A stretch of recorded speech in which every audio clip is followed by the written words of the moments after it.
Right, so you join me back pretty much to square one from a few weeks back. Inlet manifold, that'd be another job to do. The exhaust manifold is going to have to come off, so just slackening off these bolts, and I've got to do the relevant bolts underneath, but at least I know everything will come undone easily. Yeah, and then we can start the exhaust wrap. And the main reason why I'm doing this tonight, I was going to do it tomorrow, is I'm an Arsenal fan and I do not need to hear about the Spurs game. That will only wind me up. So I figured might as well get cracking on with this, do something productive rather than wind myself up watching the football. So we'll get this job done. Right, so the manifold's out. Wasn't too bad, come out via the top. I'd actually forgotten whether I got it in through the bottom, whether I went via the top, but yeah, went in through the top. Engine mount, your engine's slightly jacked up, might be able to see there, so that I could get it in easier. My plan is to wrap it with a single wrap all the way round up to this point, and then I'll try and do the rest of it, so we'll see how that turns out. Right, so I didn't make the progress I wanted to make last night. Basically, they stay steel cable ties, you need shitloads of them, and the kit that I had, DEI, comes with 10. Other issues I had was the runners are so close together, especially around these parts, that it is impossible to get the fabric between them. So what I've done is I wrapped it as best as I could using the DEI tape, which you can see is the black stuff, and then I've brought some more cable ties off of Amazon, got them delivered today. I realised last night that it wasn't going to be good enough, and I've re-wrapped the whole lot again using some Amazon wrap. So parts of it are double wrapped. It's the best I can do, to be honest. Some people recommend wetting it when you put it on. I didn't find that I needed to do that. It doesn't look amazing. I'm quite disappointed at the result, especially around this part, but you literally can only wrap that much, and then the gap between the tubes is so thin. Well, on some of them it's like a hair's thickness. You'll never get this stuff through, but that's done. And also, just in terms of safety, if you ever want to know why you never use your car or never work on a car with just your jack, so yesterday I jacked up the engine to get the engine mount out to do the work I needed to do, and I had to leave it overnight, obviously, because I haven't put the manifold back on. I'm not going to stick the engine mount on just for a night. And I checked that the worst case scenario, the engine, if it dropped, would just sit on the bar. As you can see, overnight it's dropped, and the supercharger bracket is what's holding it up at the moment. So yeah, that's why you never support a car with just a jack, because hydraulic seals leak by their nature. I work in the industry where we use cherry pickers a lot.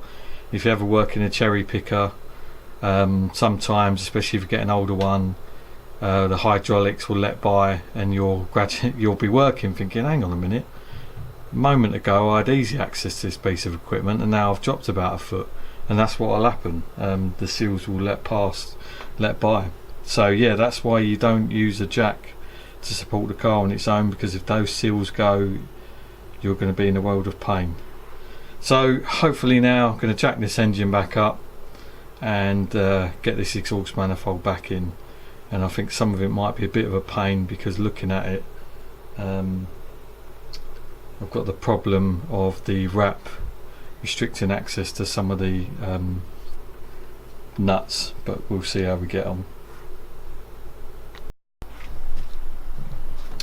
Right, so the engine mounts on, the supercharger inlet pipe is on, exhaust manifold's on. It doesn't actually look too bad, to be fair.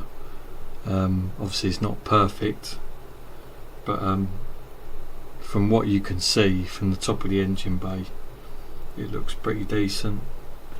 Hopefully, especially as it's double wrapped further down, it should do the job of keeping the heat in the manifold rather than the engine bay. Only long-term thing is whether or not it damages the stainless. I've read some people say it does, other people say it doesn't. You know, it's a bit difficult to know. A few jobs left to do. I've got to reconnect that bottom hose, pushed it over, just got to put the hose clips on. There's a support bracket on the exhaust manifold that's got to go on, the one that in the previous video I think I mentioned about the spacing it out, and that I think is pretty much it. So yeah, repeating what I've already done, but at least it's done properly now. If I was to say doing this yourself, easiest way, obviously each car's different, but with the supercharger I found is jack the engine as high as it will go with this engine mount off without damaging anything, and by doing that it gave me plenty of clearance to get the exhaust manifold past. That was easy. Putting it back in today was much easier than putting it in first time round, but obviously I jacked the engine up quite a bit higher. What else? Line up the decap pipe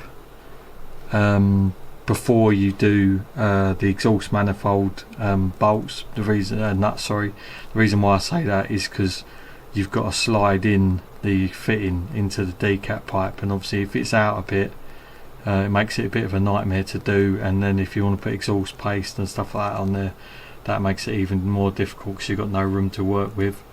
So that, yeah, that's what I would do. Do it in that order. Hopefully I should see a decent reduction in engine bay temperatures. Yeah, I think it would have been better if I'd managed to be able to wrap the rack completely around each tubular section, but it's pretty much nigh on impossible.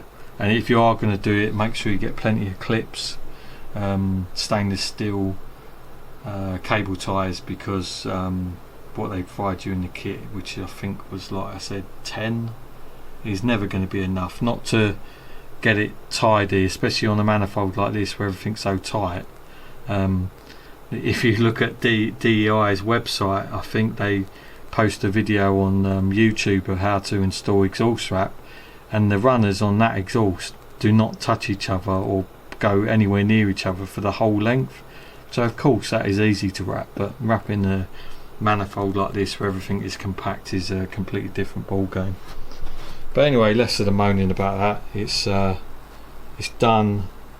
A few final bits to do, and then I can relax and say everything's sorted. And then obviously just a test of the new supercharger cooler, which you can just see down there, to see whether that has made a noticeable difference, but I've got no doubt it will. It's substantially bigger than the other one, and the other one was there with hardly any airflow, whereas this one is behind the intercooler, where basically all the air is getting forced through the front of the grille, so should do the job. So yeah, make sure you like and subscribe for more.